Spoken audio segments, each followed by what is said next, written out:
Guys, I'm back with another video, boys. So we're gonna be watching this guy, do you know him? Yes,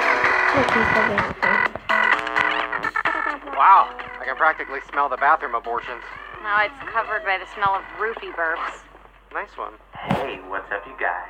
Yes, it is time again for one of my conspiracy theory videos where we get all kinds of creepy and all kinds of covered in pubic hair and dandruff because I'm sitting on the floor. Today we're going to be talking about movie conspiracies. Now I'm going to warn you, there's a couple today that are really scary, and there's also one that I'm still debating whether or not I'm going to talk about because it involves actual death. So buckle up, it's going to be an uncomfortable ride. Kind of like if you ordered an Uber and then your mom pulled up. God, that's uncomfortable. Conspiracy theory number 1. In the movie Three Men and a Baby, there's a scene where there seems to be a little ghost boy in the background, and nobody knows where he came from. Now I'm going to show you the clip, and I'm going to let you decide if you see it. Look at the way she's looking at me.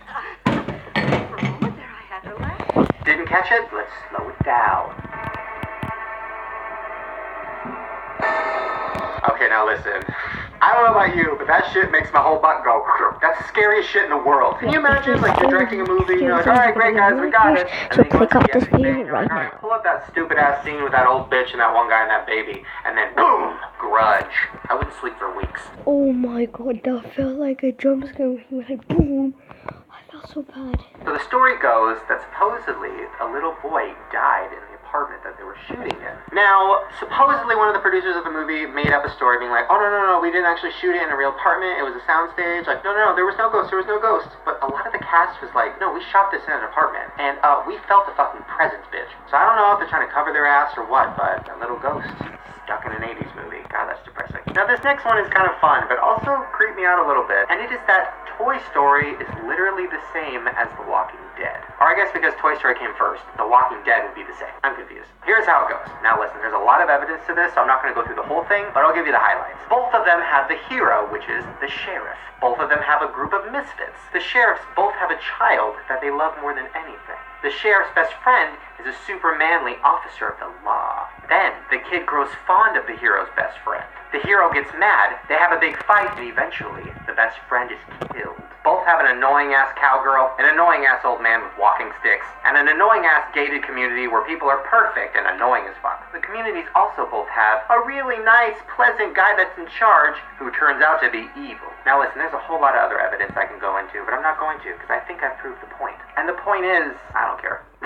But it is creepy to think about. Speaking of thinking about things, I think about suicide a lot. Well, in the classic movie, The Wizard of Oz, people thought that there was a munchkin that actually killed themselves while they were filming. And I just said munchkin, which I think is their N-word. What I meant was little person. I went to school and we went to watch it.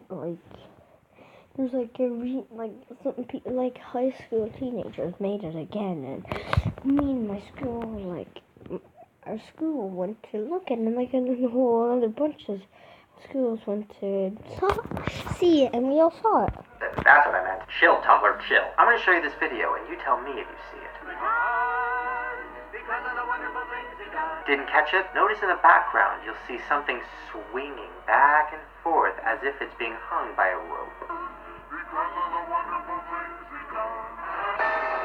Now listen, I've done a lot of research about this. A lot of people say that it's just a light swinging in the background that fell off of something, I don't know. But a lot of people do believe that it was one of the little actors who really hated being on that movie set. Probably because they gave him a lollipop and said, "Dance, midget, dance!" Which, can't be fun. This next conspiracy will make you rethink your entire childhood. So the movie Willy Wonka and the Chocolate Factory is one of my favorites, mainly because it involved I never saw it, but I read the book. candy, and death. Now I know what you're thinking, Shane, nobody died in that movie.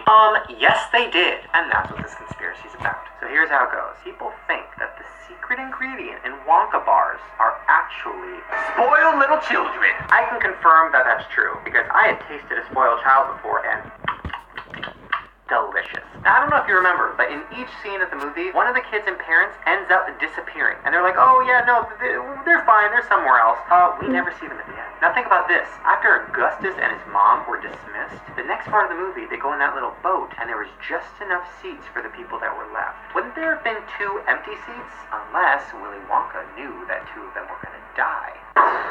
Also, just look at the Oompa Loompas. Those are little motherfucking killers if I've ever seen them. You trust that?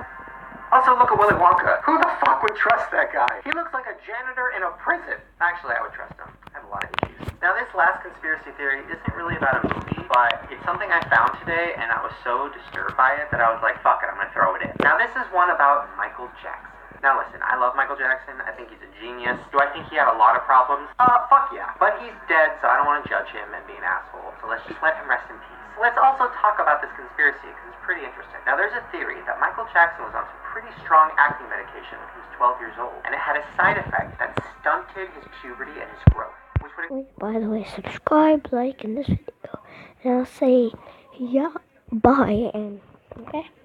Explain why his voice is so high. There's a pretty big French doctor who wrote an entire book about this because he really believes it was true. And listen, I'm gonna be honest, I believe it too because there's a lot of acne medications that really fuck with people's minds and their fucking chemistry and all that shit. I mean, Accutane makes you suicidal, so why wouldn't an acne medication stunt your sexual growth? Makes sense? There's also a theory that Michael Jackson is still alive. There was a picture taken right here. Somebody thought it was him. Unfortunately, I'm pretty sure that's an old lady or Bruce Jenner. Either way, I'd like to believe it. Well, there you guys go. Those are all my conspiracy theories for today. Leave me a comment down below telling me which ones you believe in and which ones you think are bullshit. Also, if you like these kind of videos and you want more of them, then show me. Give me a thumbs up. Also, subscribe because I make new videos every single day. Alright, you guys, I'm gonna go. And remember... Same, I make it 2 times a day or 3. Like today.